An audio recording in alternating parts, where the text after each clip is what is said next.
সকাল সবাইকে। আমার চ্যানেলে তোমাদের সবাইকে স্বাগত জানাই। তোমরা সবাই কেমন আছো? আশা করি ভালো আছো, সুস্থ আছো। তোমরা নিশ্চয়ই আমার থাম্বনেল দেখে এতক্ষণে বুঝেই গেছো যে আজকের ব্লগটা কি বিষয়ে হতে চলেছে। হ্যাঁ, আজকে আমার দাদার ছেলে শ্রিয়ানের অন্নপ্রাশন। তাই তার আগের দিনে আমরা সপরিবারে চলে এসেছি আমার মাসির বাড়ি।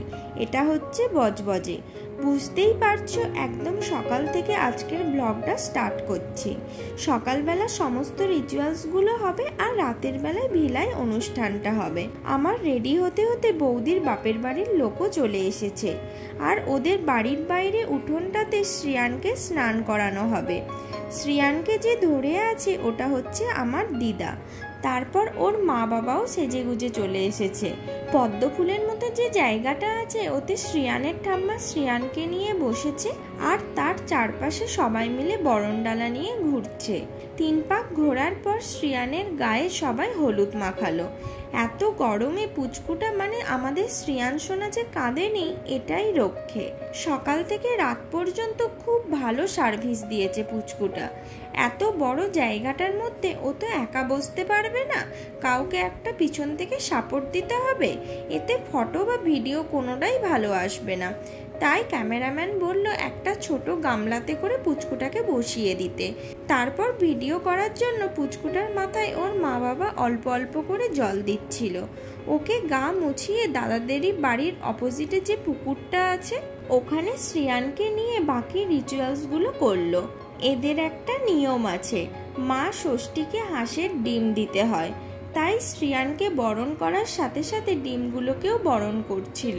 এটা আমার বেশ নতুনত্ব লাগলো। এই নিয়মটা আর কাদের বাড়ি আছে আমাকে কমেন্ট করে জানিও। তারপর তো পুচকুটাকে বাড়িতে এনে জামা প্যান্ট পরিয়ে রেডি করছিল নান্নি মুখের জন্য। আর এদিকে পুচকুটার দিদা পুচকুটার কপালে চন্দনের ফোঁটা দিয়ে টিপ পরিয়ে দিচ্ছিল। তারপর তো বৌদি মানে পুচকুটার মা পুচকুটাকে নিয়ে বসে গিয়েছিল নান্নি মুখের জন্য। আর পাশে যে বসে আছে ওটা হচ্ছে আমার মেশো মানে পুচকুটার দাদু। আর এখানে তো পুচকুটাকে একটা থালাই করে বই, খাতা, পেন, টাকা আর খেলনা দিয়েছিল। তার মধ্যে তো পেনটাকেই তুলেছে। আমার মনে হয় বড় হয়ে শ্রিয়ান একজন লেখক হবে। সমস্ত রিচুয়ালসগুলো কমপ্লিট করার পর এবার পুচকুটাকে নিয়ে ওর মামা বসলো ভাত খাওয়াবে বলে। আর এদিকে তো পুচকুটার এত ঘুম পেয়েছিল সে তো ঘুমিয়েই পড়েছিল। সবাই মিলে তাকে ঘুম ভাঙানোর চেষ্টা করছিল, কিন্তু কিছুতেই তার ঘুম ভাঙেনি।